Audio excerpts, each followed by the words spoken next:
Slide downtown in a hoopty, living my life like a movie.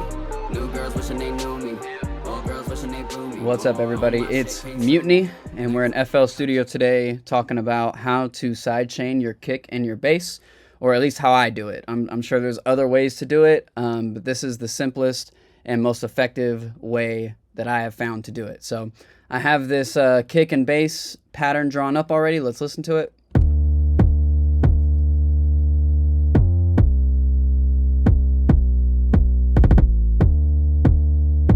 Okay, that's it. So we're going to click. I'm just going to jump right into this, guys, so try to follow along. Click on your kick track. We're going to go to any one of your slots here. We're going to go down to controller. We're going to choose Fruity Peak Controller. I'm not going to do anything on these dials yet. These are the only dials that I mess with on this left side here. I'd never touch any of these, and I'm going to explain more about that here in just a second. So now we're going to go to our bass track. You don't necessarily have to click it, but what you are going to do is you're going to right click the fader that's on your bass, and you're going to go to link to controller. This is going to pop up. Now listen, when we're done here, make sure you hit accept. Do not hit this. Otherwise, what you do here is not going to happen because you didn't hit accept. It's kind of like apply changes. So anyway, internal controller, click this drop down menu, look for peak, Fruity Peak, and then again, hit accept.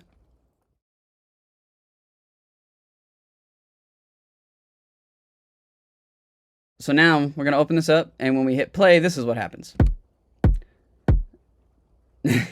So our fader went all the way to the bottom. Why is that? It's because this bass knob is what controls this fader now. So even if I do this, it doesn't matter.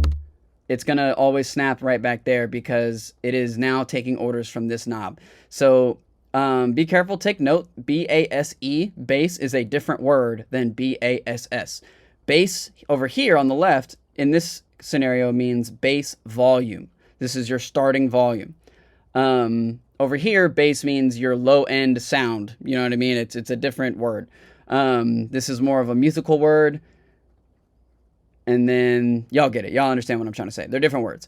So normally I will have the bass dial at, you'll see at the top left here when I hover over the dial here, you'll see it's at 80%. Normally my bass fader is at 0 decibels, which is represented by 80% on this knob. So, you know, if you have turned your bass fader down, just make sure that, you know, you turn it down with this dial right here. That's kind of the whole point. So turn it up to 80 because that's normally what I do. And then watch what happens to this bass fader when I hit play here. You see how it goes up? That's because this volume knob is on the right side and not the left side. So keep looking at that top left corner as I adjust the dial, and you'll see that we're on the positive end. We're above 0 right now. So we actually want to be less than 0. We want the volume to go down. And I usually start at about 30%, and I might move it down more if I need to. But 30% is usually my go-to there. And you'll notice this fader started moving down now every time the kick hits. Now, depending on how you mix things, you know, depending on how loud your kick and how loud your bass and how loud other things are, is going to depend, or that's going to, you know, be the variable in how much of this do you really need to take out. I would say in this scenario, that fader needs to come down a little bit more. So I'm going to go to 40% on the volume knob. And then if you think the bass is all of a sudden like has a whooping effect or like a scooping effect because, you know, it's coming down a lot and then has to come back up, you can mess with tension and decay to try to make that, you know, to try to make the fader come back up a little faster. So if you move decay down, it's going to slow it down, right? As kind of expected, move it up, and it's faster. I will say I don't notice as much of a difference as I go this way. Right at about 12 o'clock, and then to the right seems to not do anything. If you go this way, it'll definitely slow it down, but as you go over here, I don't know, I've noticed that not as much changes.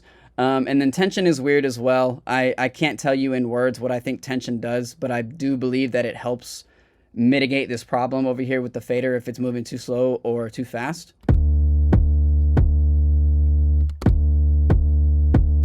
Oh.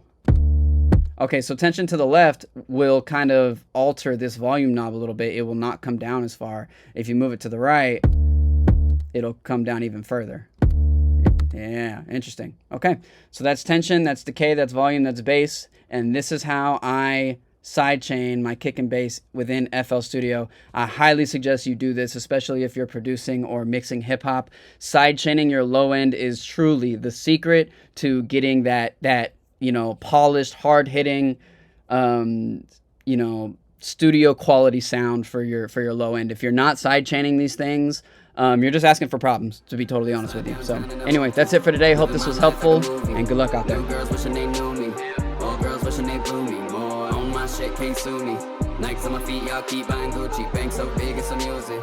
Sleep so good that I think I snore. Looking back on that hell.